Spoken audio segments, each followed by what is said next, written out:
In other news now, the fight over school choice in Nebraska just got a couple of big backers. A number of organizations are debating whether to repeal the law that commits $25 million a year in tax credits for those who donate to private school scholarship funds. Channel 8's Matthew Mittleider has more. Support Our Schools Nebraska has been gathering signatures for a ballot initiative that could repeal the Opportunity Scholarships Act passed back in May. One of their concerns is that private schools would not be subject to the same accountability and reporting requirements as public schools, yet the private institutions will benefit from public tax dollars.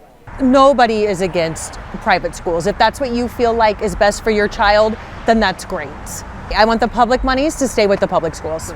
The Nebraska Farmers Union is now backing that initiative as well, and says one of their issues with it is that the measure blurs the line between church and state by allowing public tax dollars to help private schools, many of which are religious. President John Hanson says the law also hurts rural communities who don't have any private schools, who would rather receive funding for their public ones to lower everyone's property taxes. 2/3 of all the school districts in the state aren't getting any income or sales tax to run the school. They have to, look their neighbors in the eye and say, "I'm sorry, but we don't have any other money to work with. We're going to have to raise your property taxes."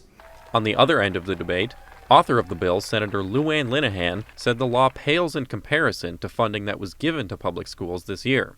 She says she's, quote, dumbfounded that Support Our Schools Nebraska has been working so hard to repeal the law and that there's a lack of understanding. I wouldn't care if they were trying to undo it if they were being honest. They're just not being honest about the situation. The Nebraska Catholic Conference says the bill ensures the state's poorest and most vulnerable students have access to increased scholarship opportunities. Executive Director Tom Venzer adds there has been a lot of misinformation over the years, along with attempts to smear private schools. We are urging Nebraskans across the state to decline to sign the petition, do that charitably, do that respectfully, and let's make sure that every family has the opportunity to choose an education that's best for their child. Reporting in Lincoln, Matthew Mittleider, Channel 8 News.